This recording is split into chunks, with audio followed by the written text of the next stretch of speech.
Mana bu kadrlarga yaxshilab ahamiyat bering. Bu hech qanaqa professional kamerada syomka qilinmayapti. Bu hattoki narxi $1000 ga ham yetib bormaydigan Vivo X300 Pro modelda syomka qilinyapti. Ha, siz to'g'ri tushdingiz. Smartfonning narxi $1000 ga yetib bormaydi, lekin bu model kamera bozorida juda ham ko'p smartfonlarga xalaqit qildi. Chunki kamerasi rostdan ham kuchli deb tan olinyapti. Bugungi videoda biz shunchaki qutidan ochib obzor qilib o'tirmaymiz. Obzor davomida Xiaomi 17 Ultra va iPhone 17 Pro Max bilan ham battle o'tkazamiz. Qani ko'ramiz, kamera bo'yicha rostdan ham o'zini zo'r ko'rsadimi yoki shunchaki marketingmi? Buni video davomida bilib olasizlar. Birinchi bo'lib hozir siz videoga like bosib qo'ysangiz, men esa sizlarga unpacking jarayonidan boshlab beraman. Aytgancha o'rtoqlar, video hozir Vivoda syomka qilyapti. Mikrofon sifatida iPhone'dan foydalanaman, chunki mikrofonim uyimda qolib ketibdi. Assalomu alaykum deb unpackingni boshlaymiz. Xo'sh, o'rtoqlar, Vivo X300 Pro birinchi bo'lib o'rtoqlar biza plombasini buzib olamiz. Hop, mana shunaqa plomba bo'ladi.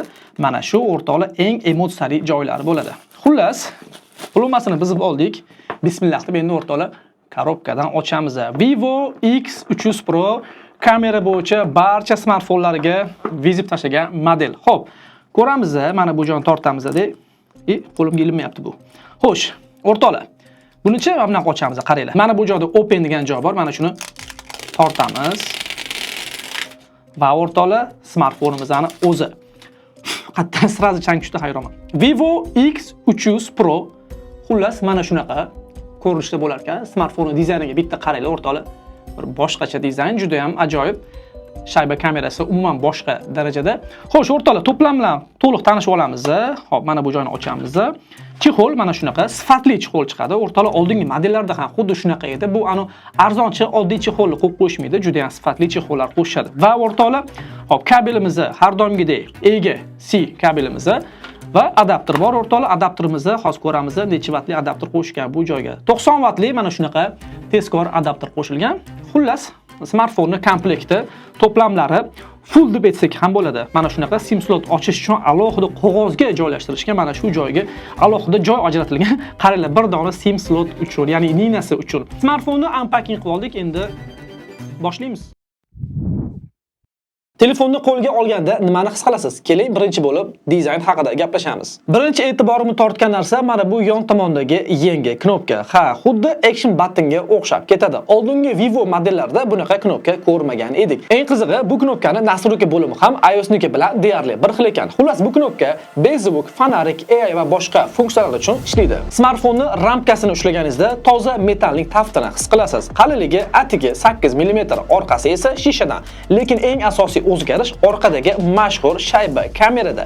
E'tibor bering, o'tgan yilgi agressiv dizayn o'rniga burchaklari biroz silliqlashgan, soddalashtirilgan. Bu ko'rinish unga qanaqadir xuddi qimmatbaho soatlardek sof va sokin estetikani berib turibdi. Smartfon suvga maksimal darajada chidamli ekan, chunki men o'zim real hayotda test qilib ko'rdim. Bu smartfon IP69 sertifikatiga ega. Bu degani qaynoq suvlar, bosimli suvlar yoki vannaga tushib ketsa, rakvinaga tushib ketsa, basseynga tushib ketsa, bu smartfonga hech narsa qilmaydi. Ergonomikasiga keladigan bo'lsak, ko'pchiligi bu model noqulay bo'lishi mumkin. Chunki meni qo'limga ham mana bugundan уже sekin-sekin moslashyapti. Chunki bu smartfonni men 3 kundan beri ishlatib yuribman. Menga boshida juda ham noqulay bo'ldi. Sekin-sekin ko'nikman. Xo'p, men aytmoqchi bo'lganim, mana shunaqa shayba kamerali smartfon olmoqchi bo'lsangiz, nafaqat Vivo, masalan, Xiaomi da ham bor, Honor da ham bor, umuman olganda shayba kamerali smartfon olmoqchimisiz, oldin qo'lingizga uni ushlab ko'ring. Ozgina ishlatib ko'ring. Sizga bu qulaymi yoki noqulaymi? Ozgina bo'lsa ham komfortda his qilyapsizmi? Ana undan keyin sotib olishni maslahat bergan bo'lardi. Masalan, ko'pchilik kuzataman. Mana shunaqa shayba kamerali smartfon zakaz qiladi yoki bu joydan sotib oladi va qo'liga tushmaydi. Bor yo'g'i 1 kun ishlatadi yoki 2 kun ishlatadi. Juda ham katta zararga sotib yuborishga majbur bo'ladi. Shuning uchun o'rtoqlar, maslahatim, shayba kamera otganda uni 1 daqiqa bo'lsa ham o'zingizda yaxshilab tekshirib ko'ring. O'rtoqlar, dizayn, smartfon o'z yo'liga. Keling, tan olamiz. Bu smartfonni siz ham, men ham mana bu orqa paneldagi professional foto tizim uchun qiziqyapmiz. Ya'ni men bu smartfonni mana shu kamerasi uchun zakaz qilib obzor qilyapman. Siz ham bu videoni mana shu kamerasi qanaqa ekan deb kuzatyapsiz deb o'ylayman. kameraga to'xtalamiz.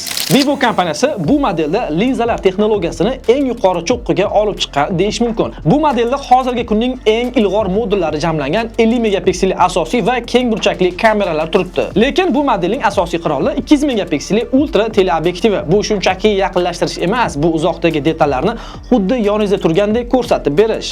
Video ijodkorlari uchun ham imkoniyatlar juda ham keng. Masalan, 4K 120 FPS bu har qanaqa dinamik harakatni professional kino darajasiga olib chiqadi. Maksimal darajada aniqlikni xohlovchilar uchun 8K 30 FPS ham bor ekan. Lekin shaxsiy fikrim aytaman, telefonda 8K format bir tinchisi ham bo'ladi. Raqamlar qanchalik baland bo'lmasin, haqiqiy bahoni tasvirni o'zi beradi. Xullas, bu modelda men foto, video syomka qilib, test qilib ko'rdim. Test davomida iPhone 17 Pro Max bilan videoda battle qilib ko'rdim. Orqamda turgan Xiaomi 17 Ultra bilan videoda ham, fotoda ham battle qilib ko'rdim. Marhamat, o'rtoqlar, video sifatiga baho bering va battle'ga ham baho berib keting. Qaysi biri o'zini yaxshi ko'rsatganini sizlarning fikringiz menga juda ham qiziq. Xo'sh, kontent olish uchun mana shunaqa tabiat qo'yniga chiqishga qaror qildim, o'rtoqlar. Prirodaga qaranglar, o'rtoqlar, juda ham ajoyib. Xullas, bugun mana shu joyda hozir kamera battlelari, kamera testlari o'tkazamiz. Bitta like bosib qo'ysanglar bo'lardi mana shu priroda uchun. Xo'sh, o'rtoqlar, mana bu video Vivo X300 Pro smartfonda syomka qilinyapti.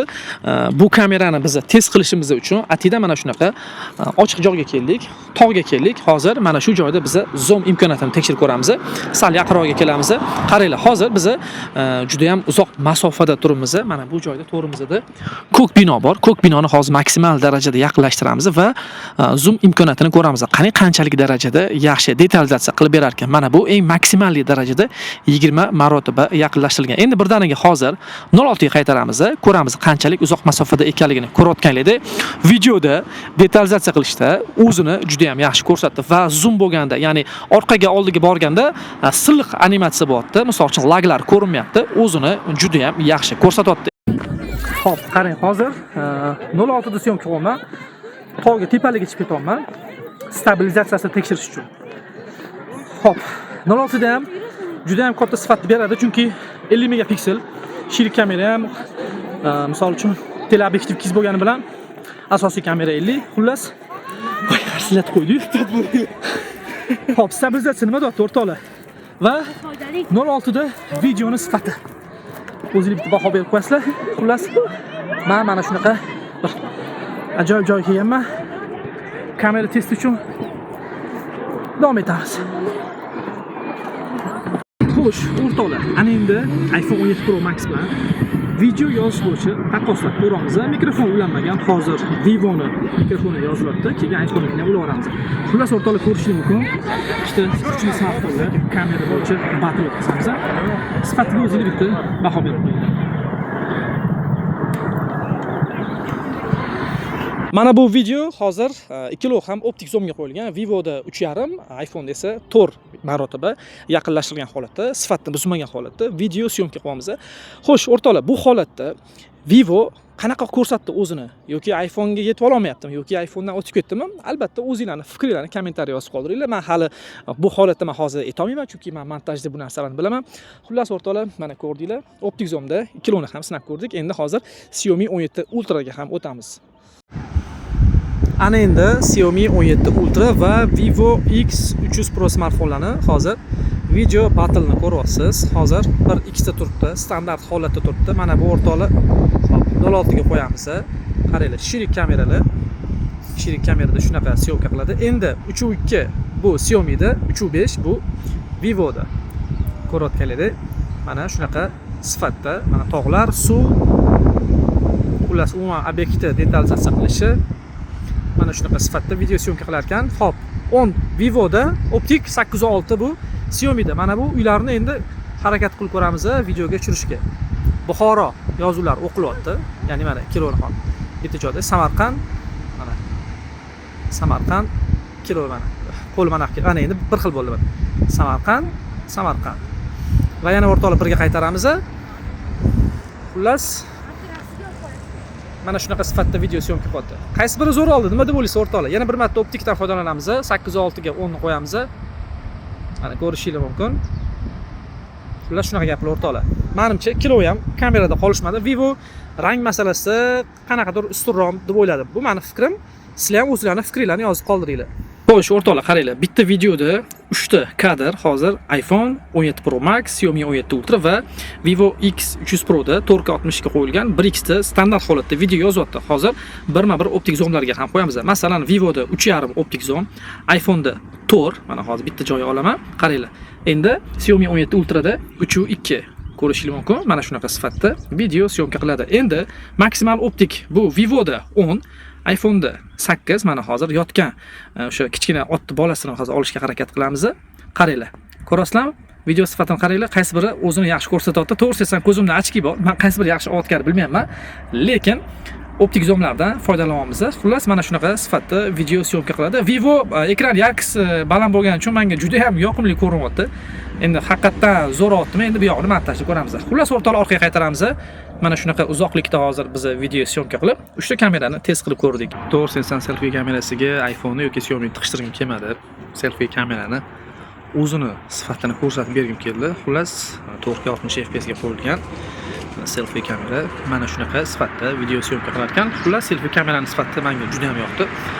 Detalizatsiya, ranglari, terining ushlab turishi prosta dahshat. O'zinglar bitta baho berib qo'yinglar.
Ha, o'rtoqlar, kamera bo'yicha ancha kuchli model ekan. Agarda kamerasidagi hamma funksiyalarga to'xtalib ketadigan bo'lsak, bizning videomiz yetmaydi. Unga alohida video tayyorlash kerak bo'lib qoladi. Xullas, o'rtoqlar, kamera testini ko'rdinglar va kamera battle ko'rdinglar. Meni fikrimcha, iPhone bilan taqqoslaganimizda iPhone terini, ya'ni yuz terisini o'sha 1x ta olganimizda nisbatan yaxshiroq ushlab turdi. Undan keyin ani otlarni syomka qilganimizda, ya'ni maksimal darajada optik zoomlardan foydalanganimizda Vivo iPhone bilan deyarli bir xil oldi deb o'ylayman. Albatta bu meni fikrim va rang masalasi bo'yicha Vivo ozgina ustunroq bo'ldi. Ya'ni iPhone ga qaraganda, ya'ni o'sha otlarni syomka qilganimizda rangliroq, chiroyliroq syomka qildi deb o'ylayman. Lekin sifat bo'yicha iPhone bilan misol uchun ikkovini deyarli bir xil deb aytsa ham bo'ladi. Lekin Xiaomi ga keladigan bo'lsak, rasmda Xiaomi dan ancha o'tib ketdi o'rtoqlar. Buni tan olish kerak. Vivo rasmda prosta yorib tashyapti. Buni men sizga so'z bilan misol uchun ta'riflab bera olmayman. Keyin o'rtoqlar, bu smartfondan olingan rasmlarning original versiyasini, o'sha katta hajmdagi versiyasini men Telegram kanalimga yuklab qo'yaman. Misol uchun uni ko'chirib ko'rib, o'zingiz bilsangiz bo'ladi, qanaqa darajada rasmga olganini, ya'ni Vivo'ni. Xiaomi 17 Ultra bilan misol uchun video taqqoslaganimda, zoomdan foydalanganimda nisbatan yaxshiroq ko'rsatdi. Vivo, ya'ni yaqinlashtirganda detalizatsiya, ranglarni ushlab turishi, o'zi umuman videoni sifatida misol uchun yaxshiroq ko'rindi, lekin standart holatda 1x da yoki 0.6 da deyarli bir xil ko'rindi, faqat rangini ozgina farqi bor ekan. Xullas, bu model hozirgi kundagi juda ham ko'p Android smartfonlarni kamera bo'yicha ortda qoldiradi, bemalol aytsak bo'ladi. Tan olish kerak, kamerasi ancha kuchli ekan. Keling endi yana bir qiziq joyga to'xtalamiz, ya'ni kapot ostiga qaraymiz. Bu modelda MediaTekning eng oxirgi 3 nanometrlik Dimensity 9500 protsessori turibdi. Ko'pchilik hali ham MediaTek desa shubha bilan qaraydi, lekin bu protsessor hozirgi kundagi Qualcomm Snapdragon 8 Elite Gen 5 uchun eng katta va eng xavfli dushman. Chunki bu protsessor 8 yadro 16 MB kesh xotiraga ega va bu smartfonda turgan protsessor, ya'ni MediaTek Dimensity 9500 AnTuTu'da ko'rib turganingizdek 3.300.000 ball yig'di va hozirgi kunda bu model AnTuTu reytingida 7-o'rinda turibdi. Quruq maqtagandan ko'ra, keling bu modelning haqiqiy og'ir o'yinlarda o'zini qanaqa tutishini ko'ramiz. Kadrlar tushib ketadimi yoki qo'limizni kuydiradimi yoki qotib qolishlar kuzatiladimi, test qilib ko'raman. Birinchi bo'lib har doimgidek PUBG PUBG Mobile'da test qilib ko'rdim. 120 FPS ni to'liq qo'llab-quvvatladi. O'ynalishi bu shunchaki super emas, bu dahshatli darajada barqaror. Chunki hech qanaqa lag, kadr qochishi, kadr tushishi, frizlar yoki asab ketadigan qotishlar kuzatilmadi. Undan keyin Call of Duty'ga ham kirdik va o'yinni test qilib ko'rdim. 120 Hz chastota o'z so'zini aytdi. O'yinlarda har bir soniya, har bir reaksiya qanchalik muhimligini shooterlarni o'ynaydiganlar juda yaxshi biladi. Bu o'yinda silliqlik va aniqlik xuddi kompyuterdagi professional monitorlardek hissiyotni berdi. Kadrlar qochishi umuman yo'q. Va albatta ozgina nostalgiya. GTA San Andreas'ni yuklab yoshlikni esladik. Maksimal sozlamalarda bu o'yinni mazza qilib o'ynadim. Aytgancha bu o'yinni mod versiyasini mana Telegram kanalimdan yuklab olsangiz bo'ladi. Undan keyin hammamiz sevib o'ynagan Mortal Kombat'da yangi versiyasini o'ynab ko'rdim. Grafika, ranglar, silliq o'ynalishiga gap yo'q. Bu o'yinni ham o'zini juda yaxshi ko'rsatdi. Qotishlar, qizishlar kuzatilmadi. Aytgancha bu o'yin ham sizga qiziq bo'lsa, kommentariyada yozib qoldiring. Uni ham Telegram kanalimga yuklab qo'yaman. Bu model nafaqat kamerada o'zini zo'r ko'rsatdi, balkim o'yinlarda ham juda ham yaxshi natijani ko'rsatyapti. Men aytmoqchi bo'lganim, gamerlar ham bemalol o'yin uchun bu smartfonni sotib olsa bo'lar ekan.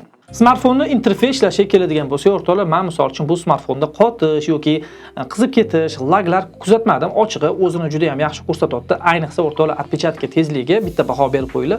Ultrasound texnologiya asosida bu smartfonga отпечатка o'rnatilgan, juda ham yoqimli. Qo'lingizni nomiga tekst qo'ysangiz bo'ladi, biladi va o'rtoqlar juda ham tezkorlik bilan ochib beradi. Xullas, o'rtoqlar, ilovalarning ochilib yopilishi o'ziga yarasha juda ham tezkor. Bu narsani sizlarga men videoda endi misol uchun harakat qilaman ko'rsatishga, lekin buni o'zingiz his qilishingiz kerak deb o'ylayman. Juda ham yoqimli, juda ham silliq ishlayapti.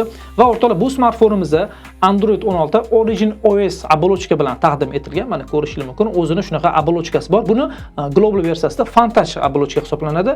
Bu Xitoy uchun ishlab chiqarilganligi uchun Origin OS оболочкада ishlab beradi. Va o'rtoqlar, boya aytganimdek, protsessori MediaTek Dimensity 9500 juda ham kuchli protsessor. Operativ xotirasi 12, yana plus 12 ham qo'shsa bo'ladi. Mana ko'rishingiz mumkin. Android 16 versiyada ishlayapti. Va o'rtoqlar, boshqa flagmanlar kabi bu modelga ham qo'shimcha mana shunaqa chiplar o'rnatilgan. O'zi ahamiyat berayotgan bo'lsa, juda ham ko'p smartfonlar qo'shimcha chiplar bilan jihozlanmoqda. Bu misol uchun internet tezligi, Wi-Fi, Bluetoothlarga qo'shimcha kuch beradi. Keyin o'rtoqlar, bu modelda zapis zaмков заводской bo'ladi. Misol uchun programma qilib yozdirib o'tiribsiz, mana ko'rishingiz mumkin. Avtomatik tarzda bildirmasdan yozib oladigan funksiyasi bor. Buni global versiyasida bo'lmaydi. Mana bu Play Marketni men tashqaridan yukladim. O'zini заводской yonganda Play Market bo'lmaydi. Buni o'zi tashqaridan yuklanadi. Keyin mana shunaqa xitoycha yozuvlar bo'ladi bu smartfonda. Buni bemalol siz o'chirib tashab, xuddi global kabi ishlatsangiz bo'ladi. Ruskiy yozik bo'ladi. Misol uchun to'g'ri o'zbek tili bo'lmaydi, lekin ruskiy yozik bo'ladi. Umuman olganda smartfon juda ham ishlash tarafdan menga yoqdi, tezligi yoqdi. Men bu smartfonni ishlatishim davomida boya aytganimdek, o'rtoqlar, hech qanaqa qotishlar, laglar, muammolar kuzatilmadi. Hammasi juda ham yaxshi. Xullas, smartfonimiz juda ham yaxshi potensialga ega. Smartfonda 678 jumli 1.5K o'lchamdagi 8T LTPO AMOLED displey turibdi. Eng zo'r joyi yorqinlik. 4500 nit. Bu degani yozni chillasida ham, quyosh nuri ostida ham ekrandagi xabarlarni o'qish uchun ko'zingizni qisib, qo'lingiz bilan soya qilish shart emas. Shunda ham juda ham zo'r ko'rinadi. Va albatta displaydagi silliqlik 1 Hz dan 120 Hz gacha qo'llab-quvvatlida. Moslashuvchan chastota tufayli ijtimoiy tarmoqlarni varaqlaysizmi yoki tezkor o'yinlar o'ynaysizmi, hamma narsa sariyog'dek silliq ishlaydi. Bu smartfonni ekranida past yorqinlikdagi miltillash deyarli yo'q qilingan. Bu degani qorong'uda telefonga qancha uzoq terib yursangiz ham ko'zingiz qizarib yoki achishib ketmaydi. Display ramkasi esa haqiqiy flagmanni berib turibdi. Korpusning 90% ni egallagan. Smartfonlarda displey ramkasi qanchalik ingichka bo'lsa, shunchalik darajada premium darajani qo'lga kiritadi. Agar esingizda qolgan bo'lsa, videoni boshida kamera bozorini portlatgan mana bu modeli narxi $1000 ga ham yetib bormaydi deb aytgan edim. Endi bu smartfonning narxiga to'xtaladigan bo'lsak, qarang. Kamerasini ko'rdik, qanaqa potensialga egaligini ko'rdik, protsessor bilan tanishdik, o'yinlarda o'zini qanaqa ko'rsatganini ko'rdik, interfeys ishlashini ko'rdik. Endi narxiga to'xtaladigan bo'lsak, nima deb o'ylaysiz o'rtoqlar? $8 dan boshlanayotgan mana bu smartfon narxi $8 ga arziydimi yoki arzimaydimi? Mana shu smartfonni siz, mana shuncha potensialga ega smartfonni siz $8 ga sotib olgan bo'larmidingiz? Kommentariyga yozib qoldiring. Lekin bitta masala bor. Bu smartfonni aldanmasdan yaxshi narxlarda qattan sotib olsa bo'ladi. Meni doimiy obunachilarim juda ham yaxshi biladi. Men sifatga javob beradigan joyni tavsiya qilaman. Bu Telegramdagi Ahzab Market. Bu shunchaki do'kon emas, ular yillar davomida bu bozorda akula bo'lib ketgan, juda ham tajribali. Nega endi aynan Ahzab Market? Birinchidan ishonch 100%, ikkinchidan ortiqcha ovora bo'lib do'konma-do'kon yurmaysiz. Telegram kanaliga kirasiz, narxlar bilan tanishasiz, adminga yozasiz, tamom. Ular to'g'ridan-to'g'ri uyingiz ostonasigacha tezkor dastavka qilib berishadi. berishadi. Endi batareykasi haqida ma'lumot berib ketaman. Qaranglar, smartfonni yoqqan kunim 45% edi. Yoqishimdan 45% edi. Keyin men uni 100% ga to'ldirdim. 100% ga to'ldirib olib, o'sha kundan beri mana shu kungacha ishlatib kelyapman. Kamera test qilindi, o'yin o'ynaldi. Misol uchun AnTuTu'da 2 marta ketmaga test qilib, AnTuTu bilsanglar kerak, juda ham katta kuch talab qiladi. Xullas juda ham ko'p mayda-chuyda ishlar qilindi. Ba'zan misol uchun yaqinlarim so'rab turdi, og'aylarim so'rab turdi, qani bitta ishlatib ko'rayapti, o'yin o'ynab ko'ryapti, ular ham kamerasini test qilyapti. Xullas smartfon deyarli tinmadi. Juda ham ko'p ishlatildi. Endi qaranglar. O'sha kundan beri shu kungacha o'rtoqli 10% zaryadkasi qolgan. Misol uchun men o'ylaymanki, batareykadan e'tiroz qila olmaysiz. Chunki siz bosib ishlatmaysiz, to'g'rimi? O'ynaysiz, mayli ozgina o'yin o'ynaysiz yoki kamerasidan ishlatasiz. Aytmoqchi bo'lganim, oddiy ishlatuvchi emas, mayli kamerani yaxshi ko'radigan ishlatuvchiga men o'ylashimcha 1,5 kun, maksimal 2 kungacha yetib beradi deb o'ylayman. Albatta, o'zimning tajribamdan kelib chiqib aytayapman. Xullas, bu smartfonning batareykasi 6500 mAh batareyka bilan jihozlangan. Men o'ylashimcha, bu smartfonni sotib olsangiz, sizda hech qanaqa batareyka taraflama muammo bo'lmaydi. Mana o'rtoqlar Vivo X300 Pro bilan ham tanishib oldik. Men o'ylashimcha, smartfon flagman nomiga mos va narxiga 100% arziydi. Chunki o'rtoqlar smartfonning kamerasini ko'rdinglar. O'yinlarda o'zini qanaqa ko'rsatishini ko'rdinglar. Batareykasini ko'rdinglar. Umuman ishlash potensiali, dizayn, hamma taraflama, ichidan chiqadigan komplektatsiya. Ya'ni aytmoqchi bo'lganim, $8 atrofida biron bir boshqa Android smartfon bilan hozir taqqoslab ko'radigan bo'lsak, misol uchun to'g'ri endi qanaqadir misol uchun UI tarafdanmi yoki biron bir tashqi ko'rish tarafdanmi bu modeldan o'tib ketishi mumkin, lekin kamerada o'rtoqlar o'tib ketishi qiyin deb o'ylayman. Xullas, smartfonni bemalol kamera uchun sotib olsangiz bo'ladi. Men tavsiya qilgan bo'lardim mana bu modellar. Xullas, shunaqa gaplar o'rtoqlar. Bugungi videoni shu bilan yakunlaymiz. Agarda mehnatimiz ozgina bo'lsa ham sizga qiziqarli bo'lgan bo'lsa yoki foydali bo'lsa, videoga like bosib, sahifamga obuna bo'lsangiz, meni kanal rivojiga ancha hissa qo'shgan bo'lasiz va o'rtoqlar bizlarning keyingi videolarda shok qiladigan modellar obzori kutib turibdi. Xullas, o'zingizlarni ehtiyot qilinglar va keyingi videolarda ko'rishguncha xayr.